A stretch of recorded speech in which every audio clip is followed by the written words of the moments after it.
So a lot of things happened with H1Z1 last night. A lot of people wanted me to make this video to kind of sum up what JACE said during his stream because it was really long and drawn out, and I did watch the entire thing. So first off, I'm going to go over the roadmap that they put up for everyone to see what they plan on doing very soon. Now, I do use soon because I don't know when they plan on doing it. Some of this stuff has already hit the test server. If you haven't played the test server yet, they did add, the new Recoil that is supposed to be like Preseason 3, but it is currently kind of bugged. There is a camera issue with it, and it doesn't feel that smooth. They also had an issue with bullet drop. The bullet drop is not what it used to be in Preseason 3. It is basically still a laser, but they said they will get that fixed Monday. Ark did tweet out and say they'll get it fixed Monday, but here is, a rundown of the roadmap that they put up. They're improving the anti-cheat, frame rate and performance, stream sniping, client crash and hosted games, parachuting through buildings on landing, hop when you exit the car, quality of life bug fixes, and all this here has been released already to the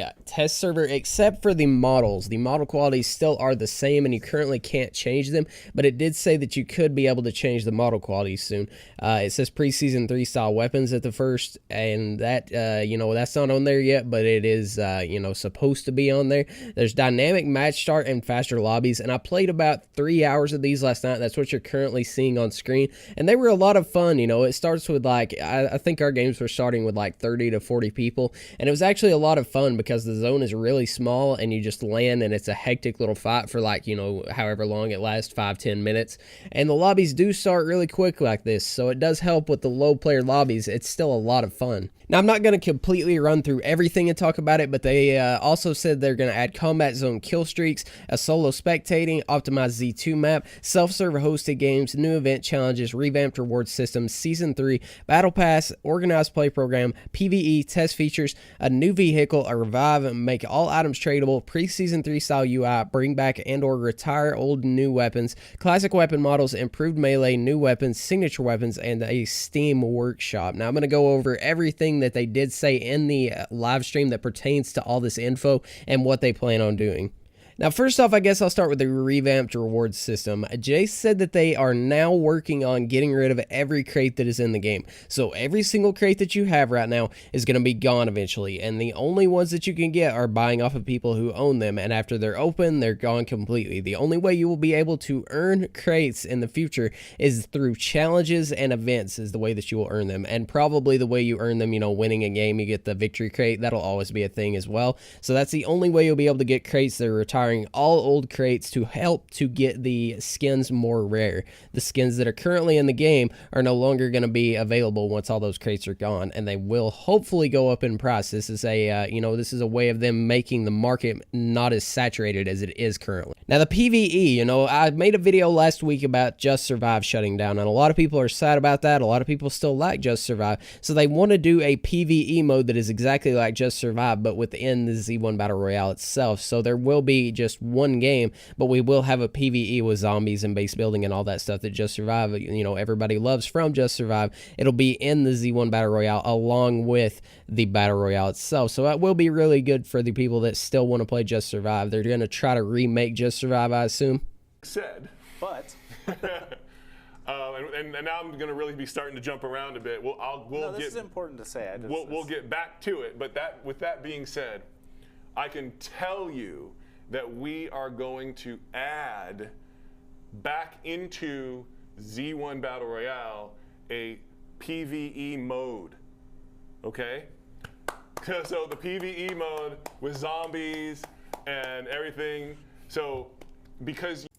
Now, this has been talked about a lot, but it hasn't been actually set in stone. They are possibly removing the MP7 and adding back the 1911 and the R380. So that will be really good, to get the whole Preseason 3 feel. I miss the 1911 personally. The 1911 was a really good gun, and I really enjoyed using it off spawn, but they did, get rid of it, and it is a, staple of Preseason 3. So it will be good if they add that back into the game, like it says, bring back and or retire weapons. Now, the all items tradable, there's certain items in the game that are not tradable. Z1 skins, the Twin Galaxy sets, gold AR, stuff like that, and people have always was avoided the whole trade ban on them by just selling their account. Now, they did mention last night that the thing they want to do is stamp on the gold AR itself and the item itself, this was owned by whoever. So if it's owned by Storman, it's owned by Prodigy Aces, it's owned by whoever, it is on the gun itself. And when you sell it, you know, they'll make all of the items sellable. It'll still show it's owned by this person, because they said that a lot of people, you know, get the whole feel like if they get killed by a gold AR, they feel like that person actually earned that gold AR. But instead, it'll say, you know, killed by Prodigy Aces gold AR. And, you know, it could be some random person like, you know, Cameron9769 killed you with Prodigy Aces gold AR. Obviously, I wouldn't buy a gold AR, but that's just an example. And they also said that they're working on adding in a way for streamers to sign weapons, and they will make weapons stat track. They didn't use the word stat track because stat track is, you know, that's copyrighted and everything, but they're going to make weapons track kills, and they're also going to make it to where you can sign a weapon. So you could send me an AR and I can sign my name on it, you know, sign my cam, whatever, and then send it back to you, which is really cool. That's a cool thing if they can make that work and make it actually show up real cool on the side of the gun skin or something. The dynamic lobby times are really cool as well. If you noticed at the beginning of the video in the top right corner, it had a countdown timer. And when the game gets through with that countdown timer, the game automatically starts. And the zones are based off how many people are in there. So say there's 30, 40 people in this game and it gets down to the countdown timer is over, they make a zone based off of the size of the lobby. So it's 40 to 50 people in a small lobby that you land in. And it's really fun. That's what you're seeing on screen. Like I mentioned, it was a lot of fun landing like this because, you know, you didn't have to wait a shit ton of time for the zone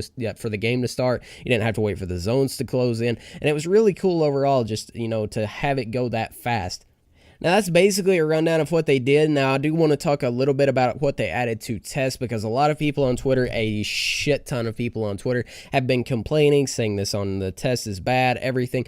Listen, we didn't expect anything last night. We expected to watch the JACE stream, and he comes in at the end and says, you know, this is on the test, go play it. And while it is really rough on the test, the camera has a bug with it, the recoil isn't that great, it is very, very, very rough. I told my buddy, I told, you know, Turkey and them, that literally what is on the test right now is like you had to write a essay for class and you literally wrote the first paragraph and you put it on there just to get a taste of what the whole essay is going to be. They just put that on there last night simply to give us a taste and show us that they can actually do something. They're not, you know, this is not something that's just going to, you know, be sent to live and then we wait 4 months for an update. Jay said on the stream last night that they will be updating the game and they will be telling us every single time that the game is updated. The biggest thing that he mentioned was like in Preseason 3, there were like 6 to 7 months at a time, 5, 6, 7 months, I don't even know how long it was, that there would be no updates whatsoever. We wouldn't hear from H1 at all, and there would just be an update thrown at us out of nowhere, and if we liked it, we got it. If we didn't like it, we got it. So